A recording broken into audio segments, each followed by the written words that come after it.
Well, here we are. Welcome to the 1.9D Skijor Results Show, where we talk about skijoring results after the weekend. And I'm here with my dear friend, Emma Galanka, Massachusetts native, currently moved to I'm sorry, Colorado. you need to start over because that was sorry. unexpected. Welcome, folks. This is how it's going to be. Emma's first race was this weekend, and she raced, saw skijoring for the first time. Saw it all for the first time. Came home with money. Came home with money and a tiny little horse, but yeah, how was that? How was your first skijoring experience? It was amazing. I fully expected to immediately enjoy it and did. What was the most unexpected thing that happened out there that you enjoyed about it? Unexpected. I don't know. I kind of expected a lot of debauchery. And honestly, because it was such a well-run race, it was more tamer than I expected it to be. I have told you your first race being San Juan, Right, the got Airbnb spoiled. we're in, spoiled for sure. It is absolutely just one of the best races of the season. So did you get to watch many of the races go down afterwards? Were you invested in any of the teams? Yeah, I mean, obviously the Open was a blast to Yeah. watch. It's just such a high level of riding and such a high level of skiing. And being in sport was fun to be able to watch a little bit of that. Yeah. But yeah, it was all a blast. So for those who don't know, watching the show for the first time, there are multiple divisions within the skijor world. There's usually a junior, a novice, there's a snowboard division, and then there's what we have, the sport division and the open division. And those are the two main skiing divisions for competitors who have been competing for years. And it's wildly competitive, and finish times are usually within half a second, and it's really something spectacular to watch. So we'll be focusing heavily on those two divisions, but let's get into the juniors, because I know you met Jed Moore out there on the track. What do you think of him? I've met Jed before, and he's a treat every time. Just immediately welcoming, immediately a blast. Just brings a party wherever he goes. We all love Jed Moore. And his kid is Jed Moore 2.0. So there's our junior shout out. Reese Moore won the junior division behind Olivia Holtzman on a halflinger named Lemon. Adorable. Absolutely adorable. I don't know if you guys know, if you know what a halflinger looks like, great. If you don't, look it up, because it's the cutest thing you'll ever see. So big shout out to them. They won the junior division. Ski time day one was 34 seconds from start to finish. They had a 10-second penalty on that. Penalties are accrued when you miss a gate. And then their ski time on day number two was 35 seconds. And they had 0 penalties on that day, so a total time of 1:20, and they won that. Yep. Great skiing by Reese, and just a great performance from Little I Lemon. just Adorable. love seeing Reese every time on the track. He comes up to you, shakes your hand, looks you right in the eye. Totally. He's A great kid. Such a good kid. Well done, Jed Moore, I guess, for making such a great kid. And so the twisted switch, this one's a little weird. And we'll just give the first place team a shout out here. But essentially, skier and rider go to the middle of the track. Everything switches. Horse jumps off. Skier jumps on. It's madness. San Juan specifically wants horses to run off. This year, we didn't lose any horses. Yeah. Not in this event. Shocking, honestly. Yeah. Great horse selection. We did have some. We had in the novice division a loose horse run the whole track. And then in the sport division, we had a loose horse, Piper Crabtree, came off, and Crow decided to finish the race on his own.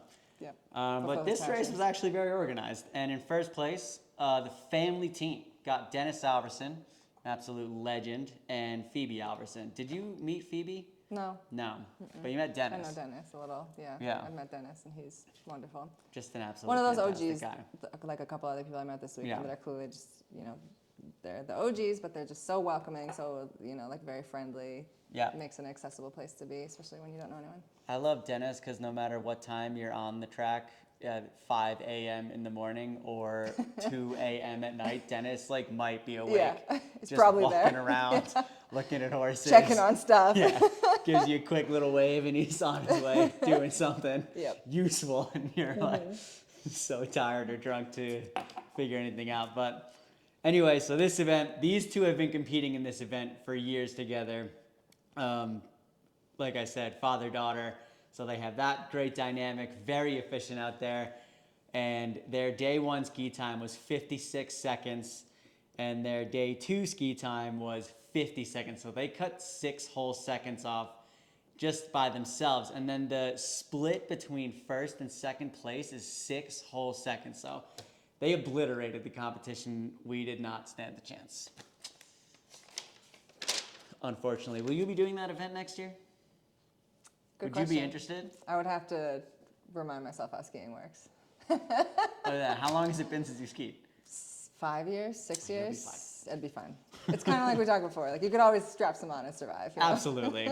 And it's really, all you got to do is survive half of a Skijor course. Yeah, exactly. Especially at Ridgway. You know what I would be more worried about as opposed to skiing is getting on the horse because my jumping up on a horse skills are so poor. Everyone was That out would- there using their stirrups. Yeah, Everyone that's had big, like, we're jumping up on the horse. And then you realize how heavy no the one ski did, boots yeah. are and you lose your confidence ski a little. boots weigh like Well, they also 10 parked on pounds. a little bit of a hill too. That is so true. I saw, that was an Yeah. uphill for sure. An uphill jump is not possible. Not what you want, no. So shout out to those guys. One more shout out, just because he's my favorite, in the snowboard division. And this is a little bit of a divisive division. San Juan introduced this spot a couple years ago, and you know, I could be more than happy seeing this snowboard division go completely away. Yeah, I didn't find it that engaging, but I'm not a snowboarder, so. Sorry, snowboarders. It's all about the skiers for me. That being said, I can't find the page with the snowboarders on it, but the snowboarder who won, I won't have times. Oh, here it is. Jacoby Chacon. First of all, great name. Did you meet Jacoby? But I heard a lot about him, mostly from you. Well, I'll always be talking about it. Did you meet his girlfriend, Courtney Anderson? She was wearing all the dresses. She's an open skier, or open rider, rather? Open, snowboard, and I sport, didn't meet believe. her, but obviously, like, Okay. yeah. So they won with Brandon Nygaard, Mike Miller's. Oh, Brandon, yeah. Yeah. Yep. So they were there together. So Brandon Nygaard, Jacoby Chacon, their run time on day 1 was 24 seconds. And the snowboarding is just so much harder. And to complete the course that quickly is incredible. And their run time day 2 was 24 seconds again. And they won with a 48.93. The gap between number 1 and 2 was 0.41, so less than a second. Absolutely incredible. Shout out to Jacoby. Love Jacoby. Steezy young man. Beautiful. Makes it look easy. It's not. And to clarify, my understanding of why snowboarding is so much harder is because you can really only see in one direction. And I think in that same vein, it's a little bit slower. I Is think that it's correct? a few things. Yeah, you can only see in one direction. And I think just based on how that rope is pulling you across your body, and you know, skiers have 2 edges Makes that you they so much can more really dynamic. make an angle with, and snowboarders just have the one. Right. And yeah, I just feel like it's really difficult. Yeah. I've been a Skijor skier now for 3 years. I would never wish to do a run on a snowboard. I can snowboard, and I wouldn't wish it on my worst enemy. Yeah. Yeah, it looks terrifying. Yeah. So into the sport division. Did you have any expectations coming to watch, you know, thinking who was going to be at the top, or you were just strictly focused on like, holy shit, I am competing in sport myself? Yeah. I've never done this before. I think it was definitely the latter. It was more just like, how do I survive this weekend and not completely fuck something up? So I do want to get into it. Like, you did have like a pretty rough day 1. I saw Emma a few times out on the course. I just want you to walk us through some of the nerves and what was going on out there. Yeah, I mean, I was equally excited and nervous, but then when you're out there and it actually comes to doing it, I kept saying I most certainly just blacked out when it came to my first. I wasn't quite riding the horse. I was mostly just on the horse. And that one was with Coulter Fretwell, and Ari, my horse, is a veteran, and then Coulter obviously is a veteran too, and they just took great care of me, and I think we cleaned, and we came out with a great time. You did. 22 seconds. But yeah, I can't say I really remember any of it. It was a really insane adrenaline rush. In between runs 1 and 2, what changed? Yeah, in between runs 1 and 2, I mean, I had done it once, and so I was able to compose myself. I think I was like 6 and 24, so I really had plenty of time to like fight back the vomit, you know, like let the adrenaline course through my So veins. you legitimately you weren't nervous though, because you've ridden your whole life. It wasn't really that I was nervous. it just was like, it was new and it was Yeah. a lot, you know? And it Was was, there yeah. an unexpected amount of like strategy when you were out there? You were just getting so much information about it. You were like, holy shit. I think maybe at first, especially because I was partly getting information, like strategy from you, and you're very verbose. Giving But you Coulter, great information. it was just a lot, you know? Like he's a lot. I can be, historically. That's And accurate. I think like, Coulter was amazing and like so helpful He because is. it was just very concise. It was like you know, especially because I had another skier that Coulter was also he skied before a little, but Coulter was so helpful with him, and it was like, you know, for Chris, you're gonna have to check a little bit here. I need you to couple strides here, hug to the right, and then like come over to the left, and that just like that's the kind of game plan I need, like really concise. All that strategy. And I feel like to some degree, even from my first run, I kind of was able to follow that plan. But obviously, I was much more conscious for the second run, which was great. But yeah, and then like after having like day one under my belt, I just felt like so much more comfortable and really had like just the lay of the land. So, and also even going back to that, you know, I was there all day for day one, which was Friday for the novice division because so you could see our friend Mac competed, and so I really got to like be hands-on with like her, you know, just helping her. So I got to see everything, and that was really huge too. And your horse, Ari, you work for an outfit called the Tire Ring. We both do, and we ride Ari all summer. And you've had experience with Ari all summer. So was there anything that like, you know, you kind of knew that horse going in? You said before that she did take care of you. She's a veteran of the sport. Totally. And like, I just want to know a little bit about that, like working with her all summer, seeing her being ridden by kids. Totally. Yeah. And then being out on a Skijor track where, you know, she got the nickname Fire Breathing Dragon. Totally. And if you felt that. Yeah. Yeah, definitely. I think it was exciting to see her, and obviously like some of our other, you know, just like dude horses be very fired up and excited about something, especially knowing that they're such great just trail horses. But yeah, like again, like Ari took really great care of me. She's just like, we have really good horses in the first place, so she's just like a really like broke horse. I never felt unsafe at any point, and you know, like Ari, she can be a little bit of a pill. Just in general, but the second she's on the track, like she wants to run and she knows what she's doing, you know, and it was just, and she's not that big, so it wasn't like it was too much horse for me or anything, like it was fantastic, so yeah. So all in all, great first experience. Totally, yeah. So you ended up we'll just go over your place quickly, but you ended up in 6th place overall with Coulter Fretwell. And just to put it in perspective for the people at home, Emma's total time in 6th place was 45 seconds, 0.82. 45.82. So we'll revisit that in a couple minutes when we get to the number 1 spot here. But let's go to the number 3 spot. And I think I'm going to let you introduce the rider after I say who the skier was. But the newcomer, Malcolm Siemens, I think this kid is amazing. And he's going to give some really great skiers a run for their money. He's really interested in the sport. He wants it bad. And then I want you to introduce the rider because I feel like you guys really connected out there this trip. Malcolm's rider was Janelle Urista. This was my first time meeting Janelle. I've heard a lot from Josh just because he works closely with her and thinks really highly of her. But Janelle was like by far my favorite person I met this weekend. She's just like a lot of fun. She has like this really entertaining, like welcoming quality to her.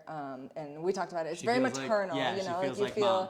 Totally. For the second day, she lent me a jacket. She was such a treat. And again, you know, I said this before, but not just the jacket. Hold on. Not just like oh, you're cold, honey. Let's put you in a jacket. Like she pulled you aside and was like, I have this bitchin' jacket. Yeah, and it ended up being like this classic Hudson Bay white with the stripes. Yeah, I think there was like an jacket. Arctic fox was the fur around it. It was. I felt fabulous. It was exceptional. It was very exciting for me to be able to like put the fit on. So the horse with the two of them was Ziva, and day 1 ski time was a 22.77 with 0 penalties, and they shaved nearly a second off that with 21.06. Day 2 for a total aggregate time of 43.83, and coming in at a 43.57, 1.60 second difference. We had skier Sherwood Smith, who's a Telluride local, kind of a park rat. I think he grew up racing. I don't entirely know his history. I spent a lot of time with him back in the day in the ski park, and that's where I know he thrives. And he also won the slope style buckle. So in the sport division, he took the 2nd place overall with a horse named Chief. and a guy named Tate Rogers, who is a Ridgway local legend. He's been here forever. He's been with horses forever. I think he grew up in North Carolina. Did you meet Tate Rogers this weekend? No, I didn't. Yeah. He's just one of those old school cowboys types, and he comes up and talks to you, and it's just like that legendary voice. And a big congratulations to those guys. Chief has been in it forever. Tate Rogers. Tate Rogers won the Open Buckle last year in Grand Lake, their first event. And it was because Delphine and Steve, like, begged him to be an open rider. And he was like, okay, but I need a good skier. He ended up winning the buckle. And it was, I think it got one of the biggest applauses at an awards. Like, Tate won, and the place went fucking nuts. Kind of like you and your buckle. Everyone's just happy to see him have a buckle. Yeah, my winning buckle there, the 1.9D. And then, so I can't tell you much about the rider in this first place team, but I am going to gush a little bit because I'm a fangirl of Madison, and I'm pretty sure I've been mispronouncing this name all weekend, but Madison Ostergren. That tracks. You We'll go can with that. That feels DM good. me, Mads, if that's totally fucked up. And then on her Instagram, it's Madison Rose. So that's what I've been calling people because I'm a big Instagram guy. And the horse Cheddar Bob, and the rider is Kristen Beck. Kristen Beck hails from Red Lodge, Montana. And they put on that race. Did you watch Madison ski at all? Mm-hmm. What'd you think? It's incredible. She's just like a step above in athleticism. Like it's the biggest difference to me is just the athleticism and the strength, because she's getting 100%. Even if she gets off balance in these like insane positions, Yeah. like a starfish, she just kind of comes back. Right. It was incredible to So watch. her first race of day one, they finished with a 20.79 clean. The fact that it was clean was unbelievable because I was at the start gate. Do you remember where you were on the track for her first race of I was the day? towards the end after the Okay, jump. so you can go into the end, but at the start, I mean, the rope, it's really hard to predict how much power is about to launch you out of the start gate. And she kind of got to her knot really quickly and just got launched like this. Immediately, she's out of position, late on gate 1, 2, and 3, fighting for her life. She comes over that first jump, got boosted because she couldn't suck it up. And everyone's just watching the Jumbotron, like jaws drop. Like, how is she still cleaning gates?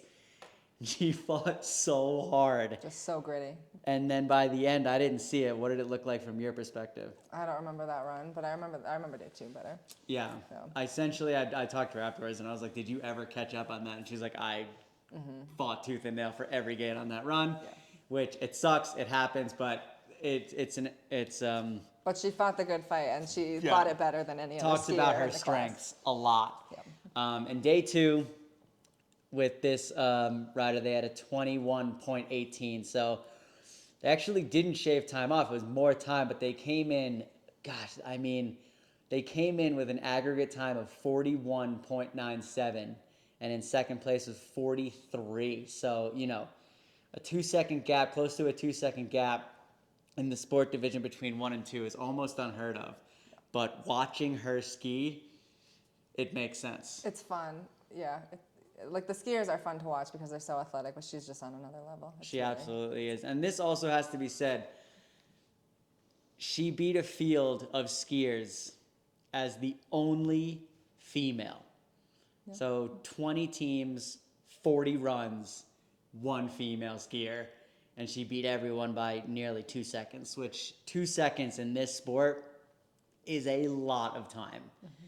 So huge congratulations to Madison. This was really her first real test. And to add to that, she cleaned both days, which is also, just looking at this sheet, it's right, because a quarter of the teams were clean. Lot of penalties on this track. Yeah. The track was very challenging. Mm-hmm.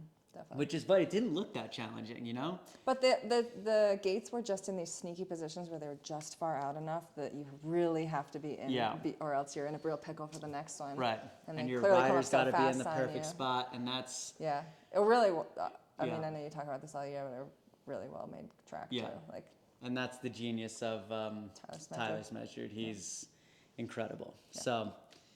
congrats, Mads. And moving to the open division. Let's see what this page is. That's just all of the DNFs of sport. A whole page. We don't.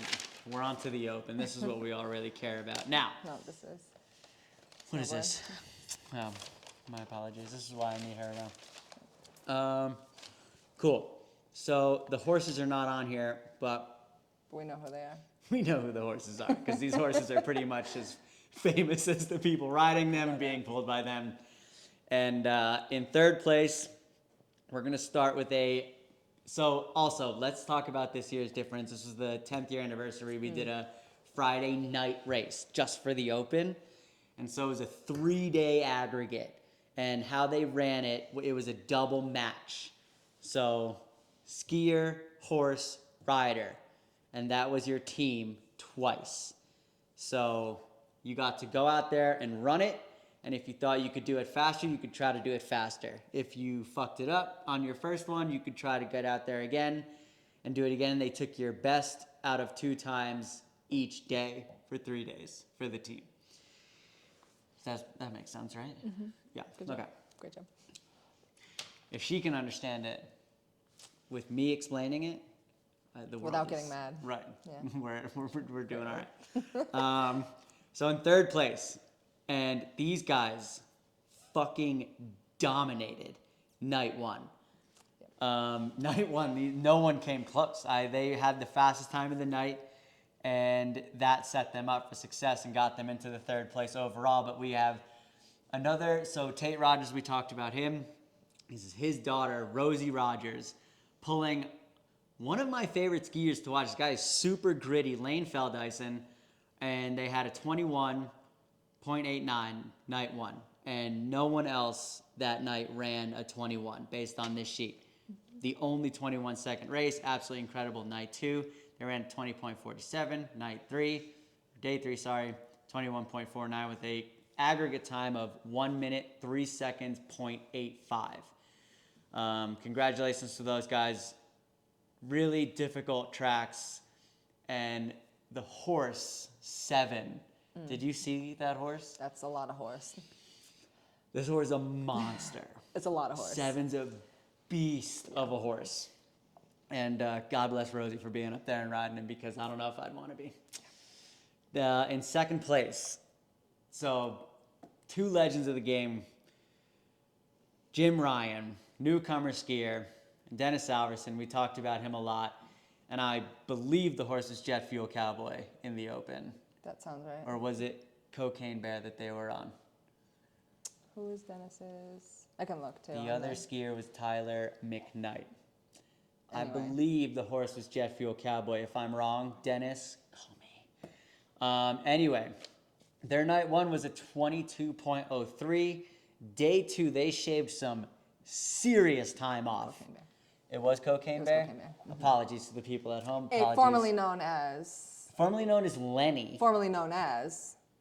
Is No, this his those are third the name? 2. I thought he was on the third name. The potential third name was Bloodwagon, because Dennis... Should we cut that out? Are we allowed to say that? Are we ruining it for next year? No, I don't think so. I think it Okay. got nixed by Sarah. I think it's bad juju. It's kind of tough. But Dennis did the race across Mongolia, enduro race. Mongolian Derby, yeah. And the vehicle that drove around with them to fix everybody was nicknamed the Bloodwagon, which is where that came from. And Dennis I love it.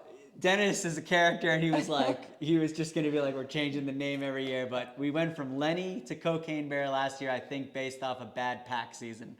I think Lenny had a few breakouts. A few explosions in the pack straight. Yeah, that were tracks. exactly called for. So we love it. It's the gray horse. It's a beautiful horse. I love the way he runs. And night 1, 22.03. Day 2, they shaved a ton of time off, 19.81. And then run 3, the track slowed down a little bit. It warmed up the temperature, and they had a 20.99 for an aggregate time of 1 minute, 2 seconds, 0.83.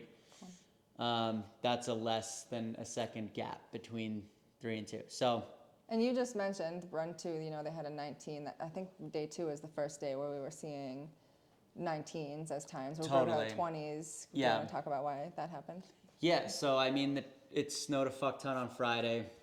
The course was pretty soft, so, you have horses who love that, and you have horses who aren't the biggest fans, so, and it slows the skiers down a little bit because the track is much softer for them to be riding in, so the night one, the average times we're seeing 23, 22, you know, and then what happened was Friday night got wicked cold.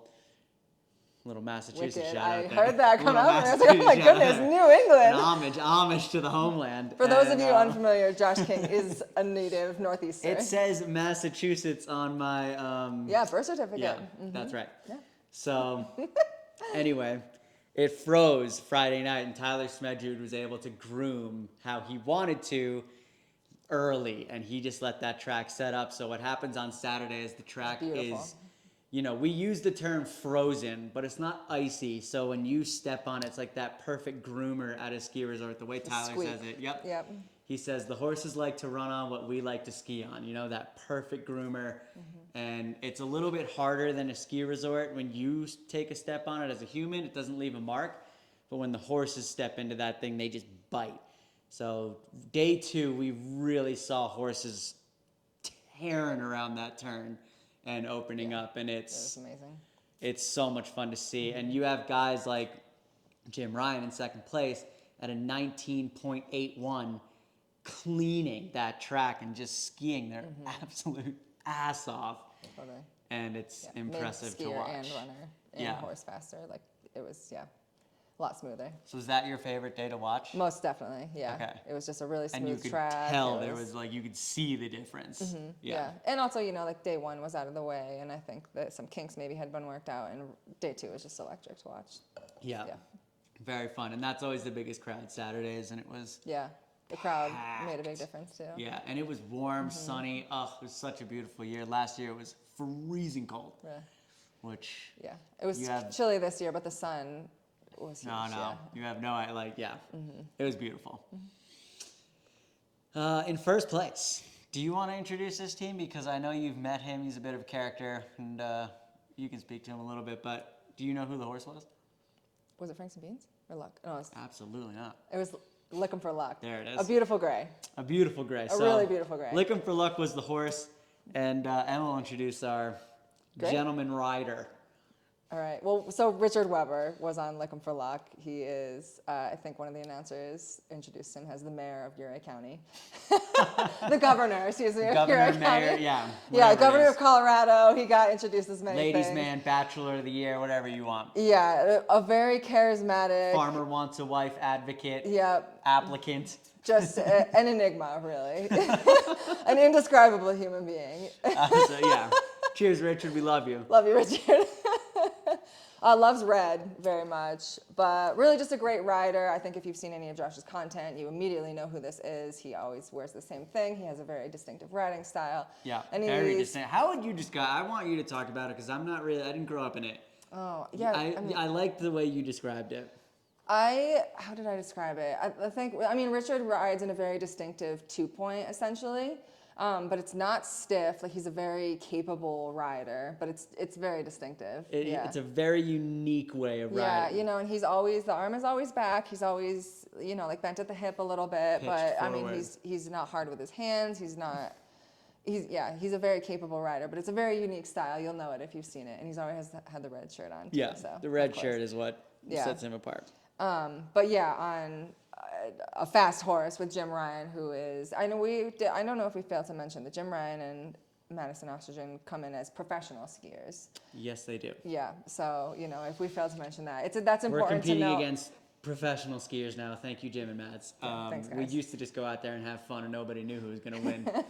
And Yeah, but like that really showed because place 1 and 2 are Jim Totally. Ryan as the skier, and it's just again same with Mads, just next level Yeah. to watch. It's the athleticism is Yeah. off the charts. It's really incredible. And it's so it has to be said that like obviously these two are coming in and they ski. You mentioned it. It's like you can see the difference, but on a Skijor track, I mean, it takes 3. It takes the skier, rider, and the horse, and so many things can go wrong, and it all really does have to happen perfectly, especially if you want to take that buckle home, because it all has to happen perfectly 2 times for 2 days.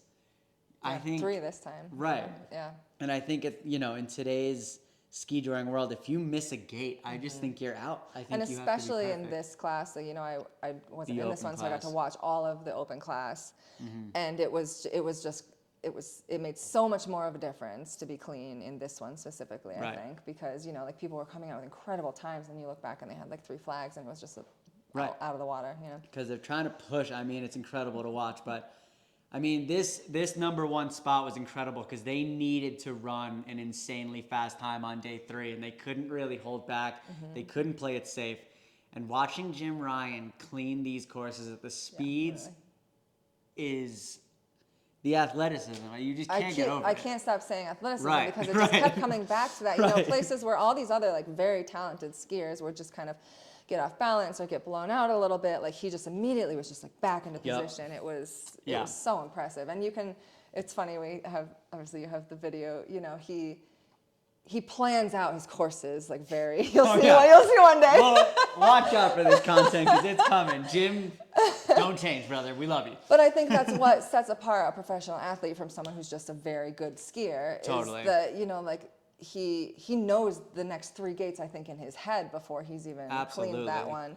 And just the muscle memory is what I said when I met Mads back at the start line. I was like, she was like, I was just racing her when she was off balance. And that's the history of that ski race mentality. It's like they see red, blue, and they are just swinging skis that way. And we even saw in this division, you know, I saw in other divisions too, I saw a couple times where someone would get off balance and, you know, they would kind of, I hate to say give up, but they would give up a little bit, you know. Yeah. And all the skiers fought the good fight, but especially Jim Ryan and Mads, I think they, you know, like you have that mentality of like you get a little off balance, like okay, next, like get back to, they're not dwelling on recovery mode immediately. Yeah. So that was really impressive to watch. There is a lot of grit in this sport. I mean, so before we move on, but congratulations to Jim Ryan, Richard Weber. They took home the San Juan Open buckle, which in my opinion is the hardest buckle to take home. And they lost it last year. Well, Jim was skiing with other people, but it was his first time on a curved track and he struggled a little bit. And you could tell. And this year he definitely, I mean, he wanted it. Yeah. And it showed. Ridgway's the only curved track, is that right? No, there's a few. Oh, Ridgway has a pretty, you know, intense J. Because it's at a fairground, so it's on an actual track. So it follows the track. And I think Meeker is a little bit similar. Driggs is a really cool S curve, actually. It's a beautiful track. Yeah. A lot of them are straights, you know, like Leadville, Grand Lake, Silverton, which they're all getting more creative and building more difficult tracks. But yeah, it's really fun. The curved tracks, I think, are. Yeah, and as a rider too, it would add a little bit more. That was fun. Totally. So, you actually get to ride it. Yeah, because as opposed to, you know, like you're just riding on the track and you have to hug the right or hug the left, there's this added element of, you know, like coming through the curve. And controlling your speed. Totally. Yeah, that was fun. So, I mean, congratulations to them. And they came in with an aggregate time of 1 minute, 2 seconds, 0.41.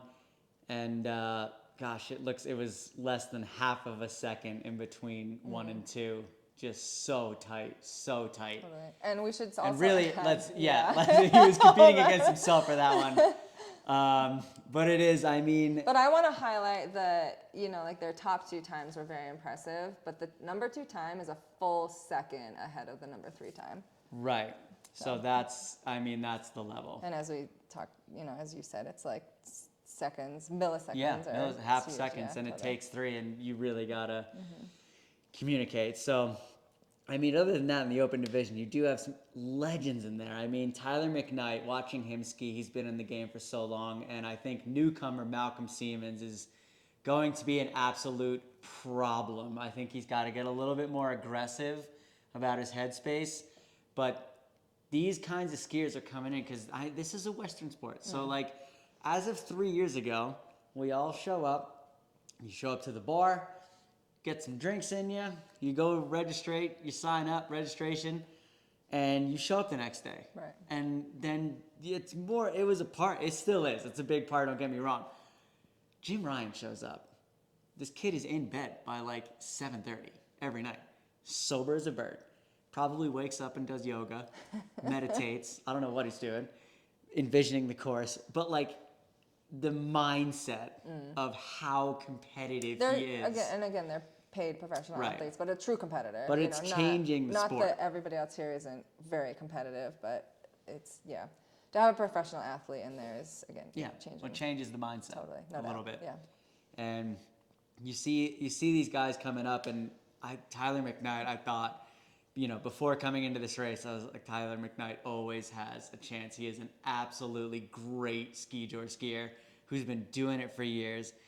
And when Lang Schuler is on, I think he's got just as much chance as anyone. Tyler Smedjord has run the game of skijoring for years. I mean, he's been the top dog.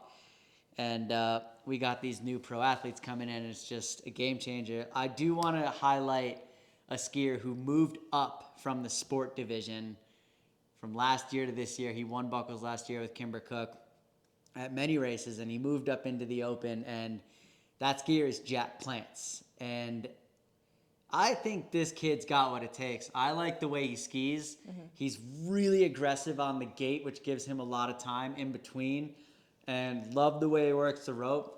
But he's one of those skiers who's either going to make it to the finish line clean or he's going to blow up and drop the rope. I rarely see him finish a track with a penalty. Yeah. He's either finishing clean or he's just not going to, because he wants those gates so hard.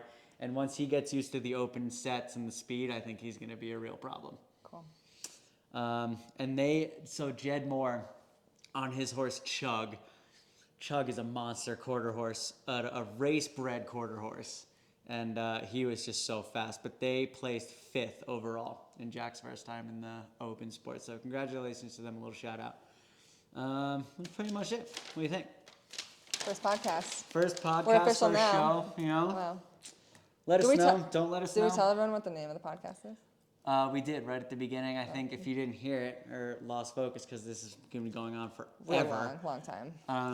Sorry. The podcast is called, what is it called? 1.9D show? The 1.9D Skijor Results Show. The 1.9 Skijor, name pending. Hey, comment if you have a better name. 1.9 something, though. I think we want to stick it to the 1.9D. Yeah, and one of these days system, we'll post the clip and you'll understand which where is the an 1.9 inside joke. comes from. You'll understand that eventually it's got to do with me and Richard Weber and Leadville and a whole fucking... We'll have to have Richard Weber on to explain it. I would actually hate that more than anything, but it sounds great. Yeah, sounds like it'll have to be that. So anyway, thanks for joining us. Thank you very much. We'll see you next time. Do you have plans next weekend? What race are you going to? No race for you? No, but you're racing next weekend. I will be going to Heber. Somehow by a miracle, I found last minute pulls in Heber, Utah. So I'll be going out there. I'll be getting pulls from Dylan Free and Kevin Dursoff, who I know Dylan Free really well. Kevin Dursoff I know of because he pulls Coulter Fretwell. Oh. And yeah, I'll get to know him much better this weekend. So stay tuned. Maybe we'll do this again. We'll ship Emma out to Utah and we'll do another podcast. Nin, our producer, will be out there. And we'll just keep this train rolling. Thanks, guys. Thanks.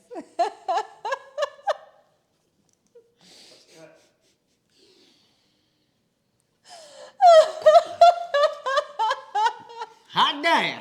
Oh my God, I can't believe we just did that. How long? Did it feel like? Felt like that was 9 years. That felt like we talked for 45 minutes. We got to cut that back. That's the most we ever talked. That's the most communicating we've ever done. That's like the nicest, that's the best show we've ever put on. Right?